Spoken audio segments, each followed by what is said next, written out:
Dynamic fair pricing से भले ही आपकी जेब को चपत लगी हो, लेकिन रेलवे को इससे 250 करोड़ रुपए की अतिरिक्त आमदनी हुई है। अब तक रेलवे इसका इस्तेमाल भारी बुकिंग वाली ट्रेनों के लिए करती थी, लेकिन अब इसका इस्तेमाल उन ट्रेनों में भी होगा जिनमें सीटें खाली जाती हैं। रेलवे ने इसके अलावा माल भाड़े और विज्ञापन से भी कमाई बढ़ाने की तरकीब बनाई है। रेलवे ने बाकायदा इसके लिए नॉन फेयर रेवेन्यू डायरेक्टरेट भी बनाया है। रेवेन्यू बढ़ाने के उपाय के तौर पर रेलवे ने प्रीमियम ट्रेनों में डायनेमिक प्राइसिंग लागू की, जबकि कई कमोडिटीज के माल भाड़े में डिस्काउंट भी दिया। रेलवे की ऐसी कई तरकीबें कमाई बढ़ाने में काम आई।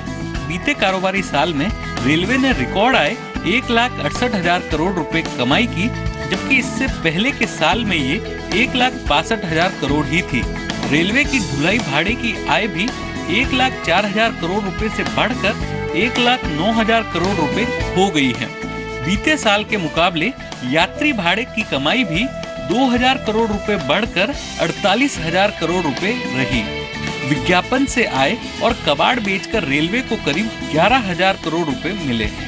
फ्रेट लोडिंग जो है 1.107 बिलियन टन के आसपास हुई, जो कि रिकॉर्ड थी। हमारी टारगेट जो था उसको हमने सरपास किया और एक ये बहुत ही बड़ा अचीवमेंट है भारतीय रेल के इतिहास में। इसके अलावा जो पैसेंजर अर्निंग्स की बात करें तो हम पिछले 5 वर्षों से जो एक नेगेटिव जिंक्स चला आ रहा था वो तोड़ा गया। लगभग 70 मिलियन पैसेंजर्स ज़्यादा इस बार ऐड हुए। वजह उसकी ये रही कि हमने लगभग 586 एडिशनल कोचेस गाड़ियों में लगाए, लगभग 40,000 से ज़्यादा एडिशनल बर्थ्स हमने क्रिएट की। रेलवे ने कमाई को बढ़ाने के लिए कई और मोर्चों पर भी तैयारी शुरू कर दी है, जैसे डायनेमिक फेयर प्राइसिंग का दायरा और ट्रेनों में बढ़ाने की योजना है। विज्ञापनों, फिल्मों की शूटिंग, रेल लैंड का कमर्शियल डेवलपमेंट जैसे सोर्सेज से आय बढ़ाई जाएगी। विकल्प ट्रेनों का सभी रूटों तक विस्तार किया जाएगा ताकि ट्रेनों में खाली सीटें भर जाएं। रेलवे कैंसिलेशन और दूसरे किस्म के चार्जेस से भी कमाई बढ़ा रही है। किराए के अलावा अन्य सोर्सेज से कमाई बढ़ाने के लिए रेलवे ने नॉन फेयर रेवेन्यू डायरेक्टरेट भी बनाया है।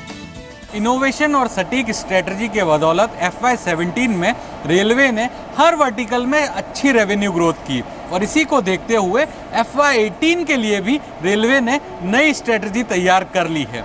लेकिन ऊंचा ऑपरेटिंग रेशियो अब भी रेलवे के लिए चिंता की वजह बना हुआ है। लेकिन इन सब के बीच अगर रेलवे की आमदनी बढ़ती है तो कहीं ना कहीं सुविधाओं के रूप में यात्रियों को ही उसका फायदा होगा।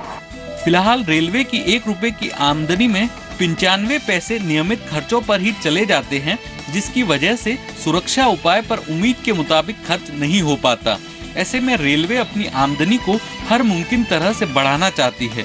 अनुराग शाह, जी मीडिया, मुंबई।